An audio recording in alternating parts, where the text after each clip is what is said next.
My name is Steve Devries, and I want to share with you why I joined this church, why I love this church, and why I love you people. You people are everywhere in this town. I don't care where you go. If you get involved with Habitat to Halo, you are there. I don't care if you are collecting food. I don't care if you are handing out food. I don't care if somebody is cooking food and serving people. You will find First Baptist people there. Whether it's CASA, to anybody in this town, to Common Ground. I went over to Common Ground, opened the door, knocked on the door, and Sharon Nelson was there. I said, I know you, I go to church with you. Every place you go in this town, there are First Baptist people working, serving Christ. You look at Mission JC, one of my favorite things. We are all over town, and I'll be honest with you, I've been in church since I was 1 month old. I have never gone to a church that was willing to shut the doors, put up a banner, say, we're not here today. We are out in the community serving Christ, and I love you for that. I met Tony Murray right there. Many of you knew Tony. Tony was developmentally disabled. And one time, Sunday morning, 17 years ago, he turned around and said, can I come sit by you? I said, sure.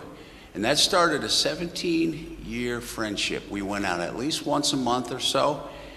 And Tony called me pretty much every day for the last 17 years. And if you were on Tony's call list, many times it was more than once a day. But that was our Tony. And then in February, he didn't call me. And Melissa called me. She said that he had gone to be with the Lord. And my heart was broken. But she stepped up. Melissa, who is so kind and gentle, has a pastor's heart. And that's not something that you learn. That's not something you go to school for. That comes straight from God. And she was there. And then you folks stepped up.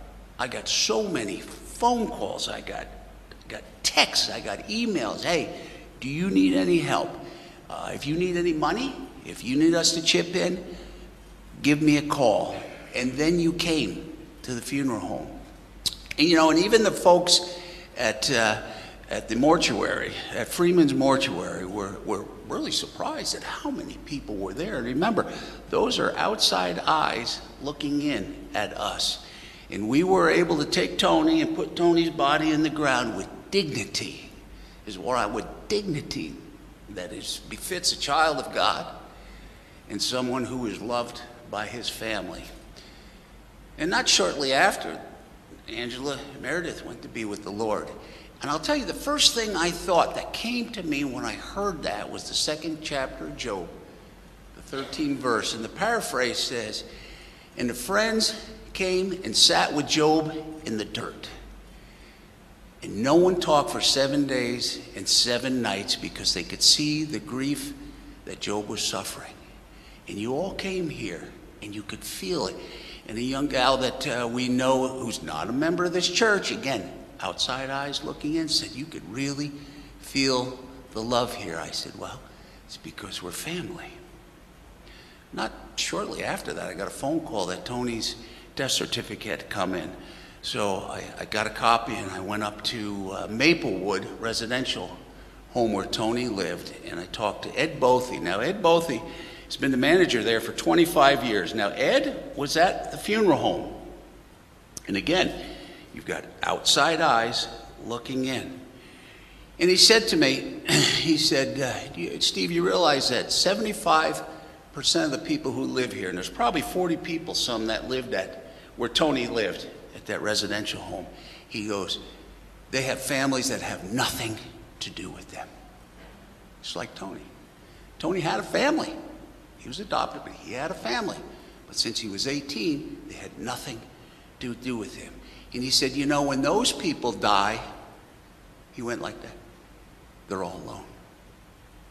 And then he said something that I want you to hear and I want you to remember. And he said, you know that church that you and Tony went to? And I said, yeah, First Baptist Church, Jeff City. He said, First Baptist Church. He said, you know, those are really special people. And I said, yes, they are. Now, I cannot promise you I'll be quiet for 7 days and 7 nights, but I promise you I'll rejoice with you, I will serve with you, and when that time comes, I will sit in the dirt with you, because to me, you are very special people. Thank you.